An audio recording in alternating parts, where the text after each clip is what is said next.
सदाचार का तावीज, हरिशंकर परसाई जी की व्यंग रचना। एक राज्य में हल्ला मचा कि भ्रष्टाचार बहुत फैल गया है।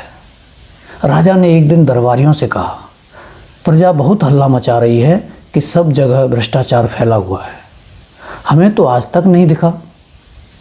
तुम लोगों को कहीं दिखा हो तो बताओ। दरबारियों ने कहा, जब हुजूर को नहीं दिखा तो हमें कैसे दिख सकता है। राजा ने कहा, नहीं, ऐसा नहीं है। कभी कभी जो मुझे नहीं दिखता वह तुम्हें दिखता होगा। जैसे मुझे बुरे सपने नहीं दिखते पर तुम्हें तो दिखते होंगे। दरबारियों ने कहा, जी दिखते हैं, पर वह सपनों की बात है। राजा ने कहा, फिर भी तुम लोग सारे राज्य में ढूंढकर देखोगे कहीं भ्रष्टाचार तो नहीं है। अगर कहीं मिल जाए तो हमारे देखने के लिए नमूना लेते आना, हम भी तो देखें कि कैसा होता है। एक दरबारी ने कहा, हुजूर वह हमें नहीं दिखेगा, सुना है वह बहुत बारीक होता है। हमारी आंखें आपकी विराटता देखने की इतनी आदी हो गई हैं कि हमें बारीक चीज़ें नहीं दिखती। हमें भ्रष्टाचार दिखा भी तो उसमें हमें आपकी ही छवि दिखेगी, क्योंकि हमारी आंखों में तो आपकी ही सूरत बसी है। पर अपने राज्य में एक जाति रहती है जिसे विशेषज्ञ कहते हैं। इस जाति के पास कुछ ऐसा अंजन होता है कि उसे आँखों में आंज कर वे बारीक चीज़ भी देख लेते हैं। मेरा निवेदन है कि इन विशेषज्ञों को ही हुजूर भ्रष्टाचार ढूंढने का काम सौंपें। राजा ने विशेषज्ञ जाति के 5 आदमी बुलाए और कहा, सुना है हमारे राज्य में भ्रष्टाचार है, पर वह कहाँ है यह पता नहीं चलता। तुम लोग उसका पता लगाओ। अगर मिल जाए तो पकड़कर हमारे पास ले आना। अगर बहुत हो तो नमूने के लिए थोड़ा सा ले आना। विशेषज्ञों ने उसी दिन से छानबीन शुरू कर दी। 2 महीने के बाद वे फिर से दरबार में हाजिर हुए। राजा ने पूछा, विशेषज्ञों, तुम्हारी जांच पूरी हो गई? जी सरकार। क्या तुम्हें भ्रष्टाचार मिला? जी बहुत सा मिला। राजा ने हाथ बढ़ाया, लाओ मुझे दिखाओ, देखूं कैसा होता है। विशेषज्ञों ने कहा, हुजूर वह हाथ की पकड़ में नहीं आता। वह स्थूल नहीं, सूक्ष्म है, अगोचर है, पर वह सर्वत्र व्याप्त है। उसे देखा नहीं जा सकता, अनुभव किया जा सकता है। राजा सोच में पड़ गए। बोले, विशेषज्ञों, तुम कहते हो कि वह सूक्ष्म है, अगोचर है और सर्वव्यापी है। ये गुण तो ईश्वर के हैं, तो क्या भ्रष्टाचार ईश्वर है? विशेषज्ञों ने कहा, हाँ महाराज, अब भ्रष्टाचार ईश्वर हो गया है। एक दरबारी ने पूछा, पर वह है कहाँ, कैसे अनुभव होता है? विशेषज्ञों ने जवाब दिया, वह सर्वत्र है। वह इस भवन में है, वह महाराज के सिंहासन में है। सिंहासन में कहाँ है? कहकर राजा साहब उछलकर दूर खड़े हो गए। विशेषज्ञों ने कहा, हाँ सरकार, सिंहासन में है। पिछले साल इस सिंहासन पर रंग करने के जिस बिल का भुगतान किया गया है वह बिल झूठा है। वह वास्तव से दुगने दाम का है। आधा पैसा बीच वाले खा गए। आपके पूरे शासन में भ्रष्टाचार है और वह मुख्यतः घूस के रूप में है। विशेषज्ञों की बात सुनकर राजा चिंतित हुए और दरबारियों के कान खड़े हुए। राजा ने कहा, यह तो बड़ी चिंता की बात है। हम भ्रष्टाचार बिल्कुल मिटाना चाहते हैं। विशेषज्ञों, तुम बता सकते हो कि वह कैसे मिट सकता है?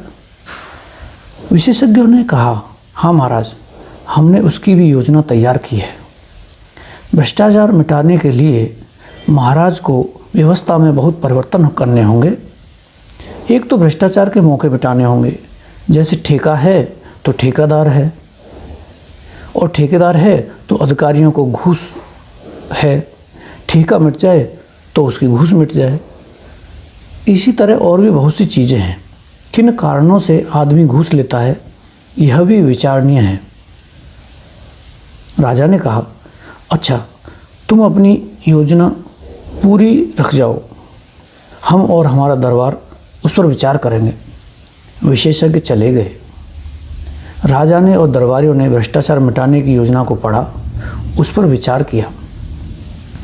विचार करते करते दिन बीतने लगे और राजा का स्वास्थ्य बिगड़ने लगा। एक दिन एक दरबारी ने कहा, महाराज, चिंता के कारण आपका स्वास्थ्य बिगड़ता जा रहा है। उन विशेषज्ञों ने आपको झंझट में डाल दिया। राजा ने कहा, हाँ, मुझे रात को नींद नहीं आती। दूसरा दरबारी बोला, ऐसी रिपोर्ट को आग के हवाले कर देना चाहिए जिससे महाराज की नींद में खलल पड़े। राजा ने कहा, पर करें क्या? तुम लोगों ने भी भ्रष्टाचार मिटाने की योजना का अध्ययन किया है, तुम्हारा क्या मत है? क्या उसे काम में लाना चाहिए? दरबारियों ने कहा, महाराज, यह योजना क्या है? एक मुसीबत है। उसके अनुसार कितने उलटफेर करने पड़ेंगे, कितनी परेशानी होगी, सारी व्यवस्था उलट पुलट हो जाएगी। जो चला आ रहा है उसे बदलने से नई नई कठिनाइयाँ पैदा हो सकती हैं। हमें तो कोई ऐसी तरकीब चाहिए जिससे बिना कुछ उलटफेर किए भ्रष्टाचार मिट जाए।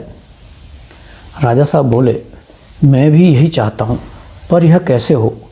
हमारे पितामह को जादू आता था, हमें वह भी नहीं आता। तुम लोग ही कोई उपाय बताओ। एक दिन दरबारियों ने राजा के सामने एक साधु को पेश किया और कहा, महाराज, एक कंदरा में तपस्या करते हुए इन महान साधक को हम ले आए हैं। इन्होंने सदाचार का तावीज़ बनाया है। वह मंत्रों से सिद्ध है और उसके बांधने से आदमी एकदम सदाचारी हो जाता है।